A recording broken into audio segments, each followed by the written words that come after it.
একটা কথা বলি, আলিফ লাম মিম এর ব্যাখ্যা কেউই জান না। এটার ব্যাখ্যা কেউ কয় কি? আলিফ লামের ব্যাখ্যা সবাই জানবো কে? তাহলে আরেফের মূল্য কোথায়? সবাই যদি আলিফ লামের মিমের হরফ এই ব্যাখ্যা জানতো, তাই সবাই আরেফ হয়ে যাইত। যারা জানে ওরা আরেফ হয়। আমাদের ইসলাম, আমরা যারা সুফিবাদ, যেটা আমাদের মরমিবাদ, এখানে তিনটা বিষয় করছে। একটা হইলো আলিফ, একটা হইল লাম, আর একটা হইল সনাতন ধর্মের মধ্যে কি কয়? ব্রহ্মা, বিষ্ণু, শিব। এখানেও তিনটা। আবার যারা গড কয়, ছোট গড লিখতে কি লাগে? জি ও ডি, তিনটা। চিতে হলো জেনারেট। মানুষের দেহটা তিন ভাগে বিভক্ত। এই একটা ভাগ, এই একটা ভাগ, এই একটা ভাগ। জিতে হলো জেনারেট। যত জ্ঞান, মহাজ্ঞান, বিজ্ঞান যা কিছু আবিষ্কার হয়, এটা এইখানে আবিষ্কার হয়। এটা হলো জেনারেট। এটা আলিফের সত্তা। এটা হলো জেনারেট। এই পর্যন্ত অপারেট। মিমের সত্তা। হাসি, কান্না, দুঃখ, যাতনা, বেদনা অনুভূতি কোথায় হয়? কি তাই তো হয়? কি ব্যাপার হিমেল ভাই, মনটা খারাপ খারাপ লাগে? বলে ভাই কি কইতে পারব না, ভিতরে খুব শান্তি নাই। এটা হলো অপারেট। এটা মিমের সত্তা। এটা হলো ডেস্ট্রয়, ধ্বংস, লামের সত্তা, সৃষ্টি। এজন্য আমাদের দরবেশ পাঞ্জুসার একটা গান আছে, আল্লাহ মুহাম্মদ আদম একদম এই তিন মেলে দম যাই না লাউ দমের মালা। সেই গানের মধ্যে লেখছে আদমের দমের সমার 1,36,000, রাত দিনে জানো খবর 24,000 মূলে। অর্থাৎ সৃষ্টিকে নফি করতে হবে। যখন নফি করতে হবে, মিমের সত্তা, আলিফের সত্তা একাকার হয়ে তুমি আরেফের দরজায় পৌঁছে। এই তিনজনের তিনটে শক্তি। একটা হলো জেনারেট, একটা হলো অপারেট, একটা হলো ডেস্ট্রয়। একটা সৃষ্টি, একটা পালন, আর একটা ধ্বংস। আমি যতটুকু সম্ভব আমার পরিচয়টা আমি দেওয়ার চেষ্টা করলাম। পারলে ধৈর্য নিও।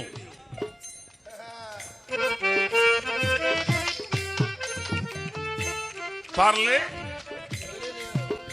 আমার দাদা হুজুর লিখলো, গুপ্ত ছিল অসীম শক্তি, নূরে মতলব হয় বসতি, হামাইগঞ্জ কুশিদাতে যাতে মতলব দেয় হানা। গুপ্ত কি আর থাকতে পারে, মলকুতে বাহির করে ওহেদাল ওজুদের উপরে নাম প্রচার হইল।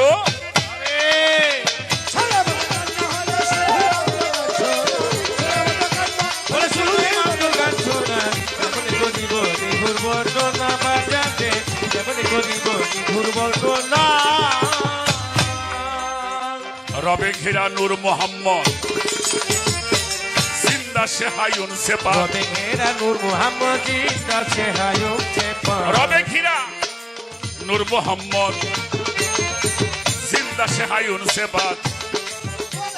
হুয়াল হায়ুল কায়ুম বলে দলিলেতে যাই জানা। হুয়াল হায়ুল কায়ুম বলে দলিলেতে যাই জানা। হুয়াল হায়ুল কায়ুম বলে দলিলেতে যাই জানা।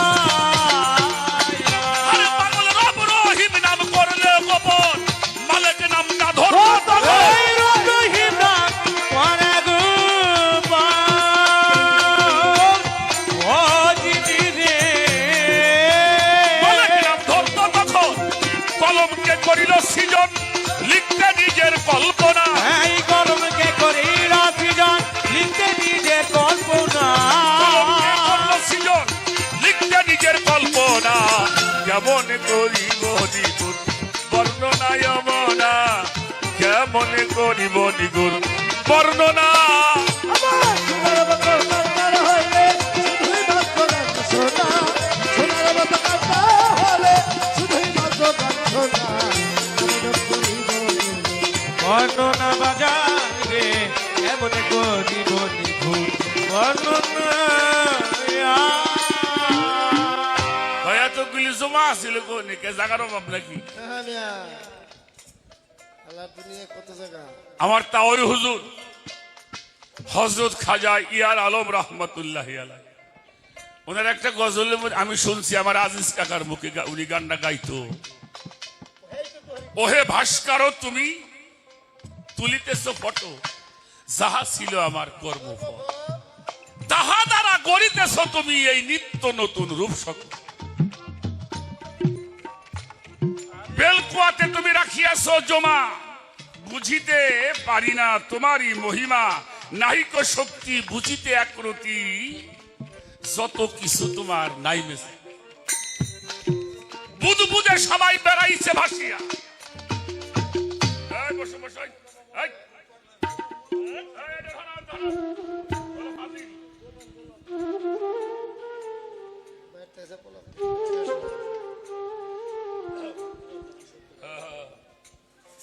বেলকুয়াতে তুমি করিয়াছ খারা, আপন আপন কর্ম ভুগিতেছি আমরা, পূর্বে যাহা মতি গড় সেই মূরতি, আমারই দেহেরই স্বপ্ন। কথাটা বোঝা গেছে? বুধ বোধে সকল বেড়াইছে ভাসিয়া, আপন আপন সুরত দিয়াছ গড়িয়া, কারো দিচ্ছ ধরা কারো নাই ইশারা, হযরত খাজা ইয়ার আলম ভবে যায় বিফল। ওহে ভাস্কর তুমি তুলিতেছ ফটো, যাহা ছিল কর্ম। তুমি কি মনে করছো যে তুমি দুই একবার আইসাও?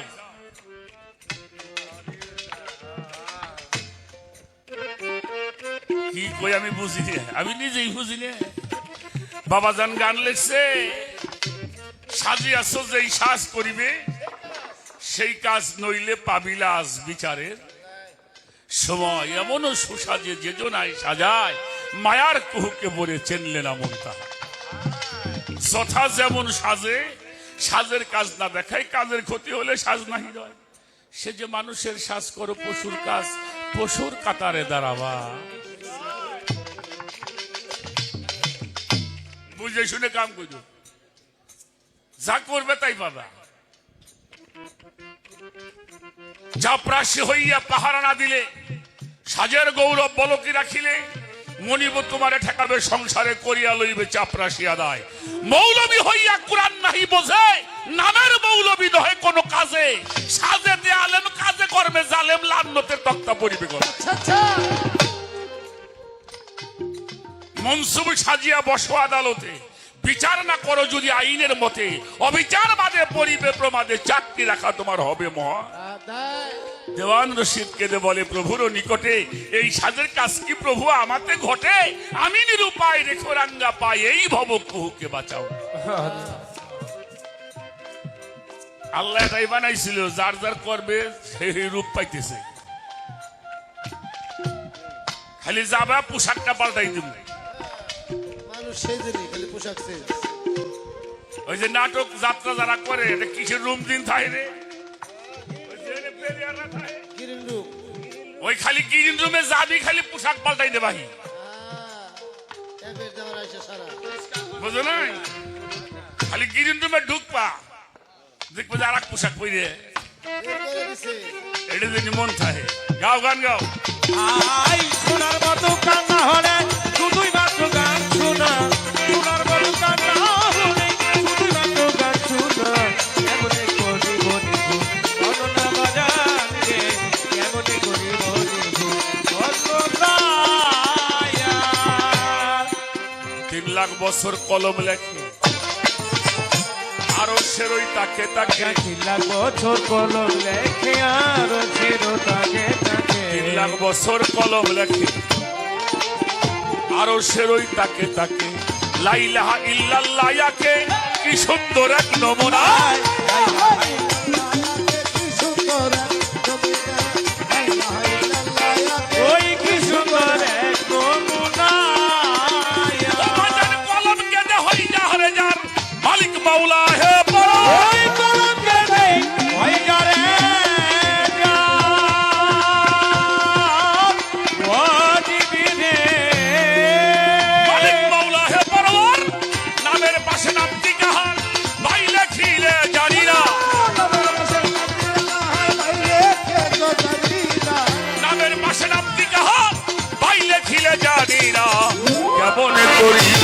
নিগুর বর্ণনায় মনা কেমন করিব নিগুর বর্ণনা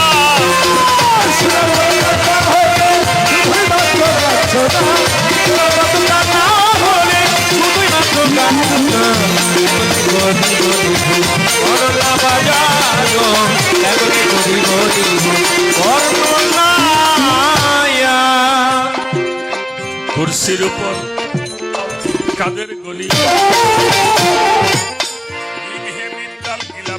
কুচির উপর কাদের গলি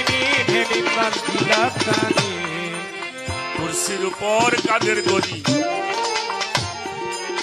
নীল হে মির্দাল গিলাপ কানি ঘিরে সে একলা সানি কুদরতের নাই তুলনা কুদরতে নাই তুলনা একলা সানি কুদরতে নাই তুলনা এত রূপ পাও কোন এত রূপ বানাই তাই বেজাল লাগাই দে আর যদি এক রূপ হইতো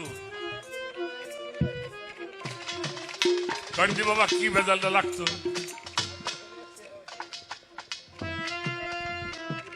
1000 কোটি মানুষের মধ্যে হেলালকে দাঁড় করিয়ে দেওয়া হবে যারা হেলালকে চেনে এক মুহূর্তে চিনবে কিনা অবশ্যই চিনবে আর যদি হেলালের মধ্যে আর 10টা থাকতো তাহলে তো বাইরে বেরিয়ে লাগতো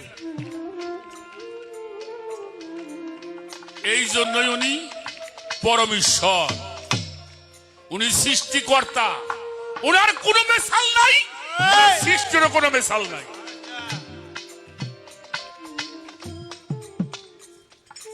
এটা নিম্নমানের কথা কই হেলাল সরকার রে এত তত্ত্ব খুব বেশি না বুঝে এটা তত্ত্ব তোমার বুঝেই দেই এটা বাচ্চা যখন দুনিয়াতে জন্ম নেয় ওর দাঁত ওটা কয় মাস পরে কথা কর না খায় 5-6 মাস পরে ওর দাঁত ওঠে যেই দাঁতের মাথা টানতে যায় হিলাল সওয়াল করলে ওই আমার আব্বুর দাঁত উঠছে রে বাবু ও আমার বাবার দাঁত উঠছে রে হাসেন কি ঠিক না কত আনন্দ গুষ্টাও আমার হিলালের দাঁত উঠছে এই দাঁতটা 3 মাস বাড়ে না কয় মাস বাড়ে 3 মাসে 200টা উঁচা হয় আচ্ছা হেলালের বয়স কত ভাই তোমার 51 বছর যদি খেলে 12 কালে থাকতো যদি ওই যেভাবে 3 মাস বাড়ছে দাঁতটা ইয়ে যদি 51 বছর বাড়তো পাও দিয়ে আপনার দাঁত বাড়তো হাতির দাঁতের মতো দাঁত হইতো মুলে দিতে এরপরে আল্লাহ নিয়ে এত চিন্তা ভাবনা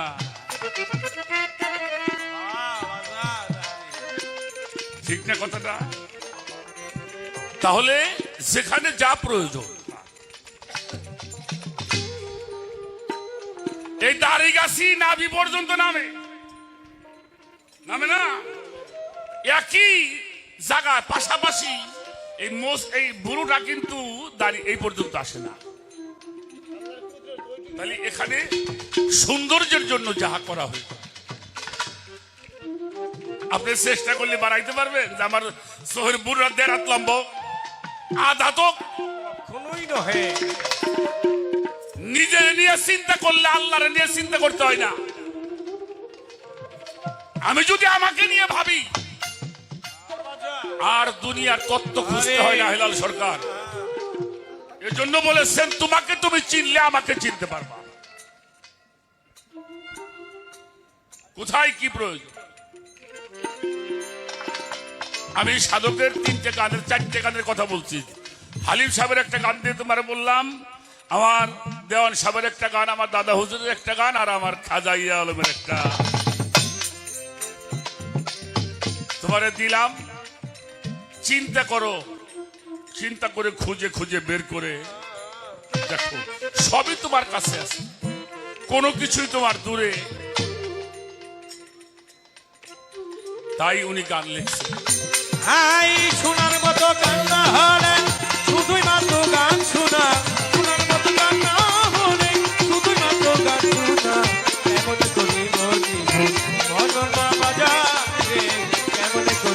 নিগুণ বর্ণনা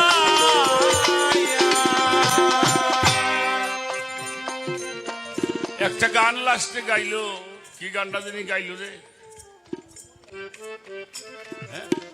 হ্যাঁ, নূর ইসলামের একটা গান গাইছে। তার গানের মধ্যে একটা কথা আছে, ডাইকেও তোমারে পাইনি।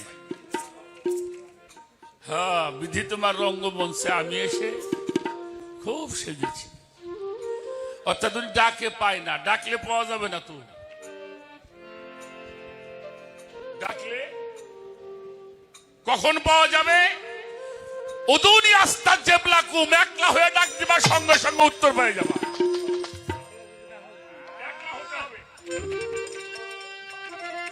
একলা হও, ডাকের সাথে উত্তর পেয়ে যাবে। এটুকু আমি তোমারে ধরাই রাখলাম, মানে একটা শিল্পীরে জায়গা দেওয়া লাগে বসবের জন্য।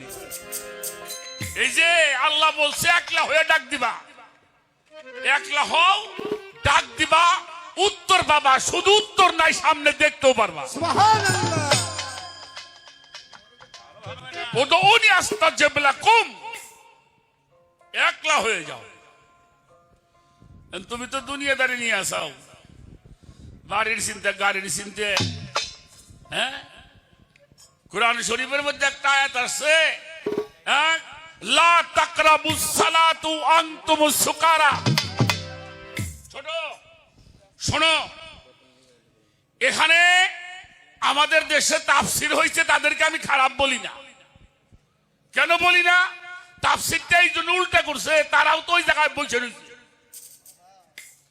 এই সুকারা মানে বুঝাইছে মদ, অর্থাৎ নেশা অবস্থায় নামাজের ধারে কাছে যাইও না। তাই নেশা হয় কি খাইলে? মদ খাইলে নেশা হয়। গাঁজা খাইলি, ওই আরো যদি কি কি বাবা চাচা বলে আছে, হ্যাঁ, এগুলি খাইলে নেশা হয়। তো এখানে লেখছে মদ খাওয়া অবস্থায়, নেশা করা অবস্থায় নামাজের ধারে কাছে যাইও না। এই যে ও আনতুম সুকারা, সুকারা মানে কি মদ? এই সুকারা মানে কি মদ? সুকারা মানে হলো মধু। মধু খাইলে গাও গরম হয়, কেউ কয় না মধু খাইলে নেশা হয়। কিন্তু যিনি ব্যাখ্যা করছেন তারও তো বাড়ির নেশা আছে, গাড়ির নেশা আছে, নারীর নেশা আছে, ক্ষমতার নেশা আছে, জমি জমার নেশা আছে। এই জন্য মদের কথা কইছে। এই মধুটা হলো রূপক শব্দ। এটা হলো দুনিয়া, বাড়ি, গাড়ি, নারী, ক্ষমতা, টাকা পয়সা, বিষয়, বৈভব। যতক্ষণ পর্যন্ত মস্তিষ্কের মধ্যে বাসা বেঁধে আছে, ততক্ষণ তুমি নেশা অবস্থায় আছো। আর ওই নেশা অবস্থায় আল্লাহ কইছেন আমাদের কাছে আইসো না।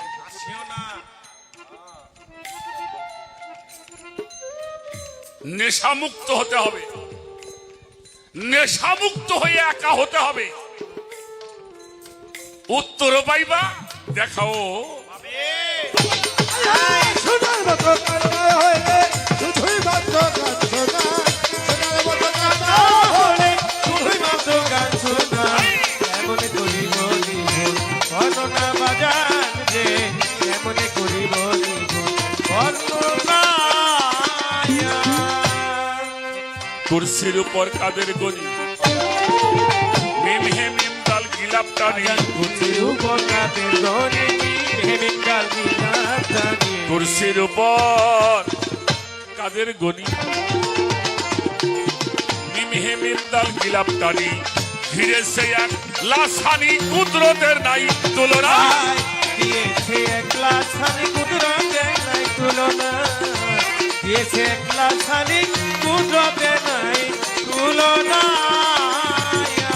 আমার বাজান সিদরাতুল মুনতাহা যথা গুপ্ত লীলা প্রকাশ তথা। হইছে তো তুলব তাহা যথা। ও জীবিনে গুপ্ত লীলা প্রকাশ তথা। ও দেওয়ান আজিজ বলে ভজন বৃথা, কেনা খিজার ভোটে না। বলে ভদর না, দেখা পিজার ফোটে না। আমার দাদা হযরত ছিটকা শরীফের দেওয়ান আজিজ বলে ভজন বৃথা, কেনা খিজার ভোটে না। কেমন করিব নিগুর বর্ণনা যমনা, কেমন করিব নিগুর বর্ণনা। সোনার মতো কান্না হলে শুধুই মাত্র গান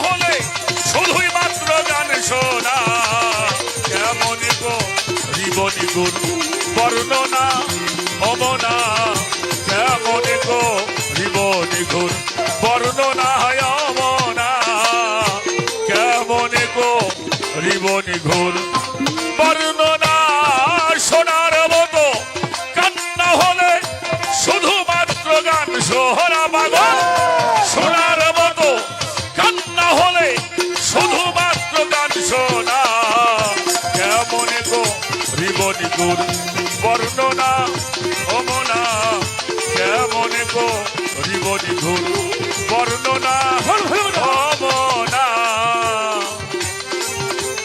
আমি কেমন গরিব নিঘুর বর্ণনা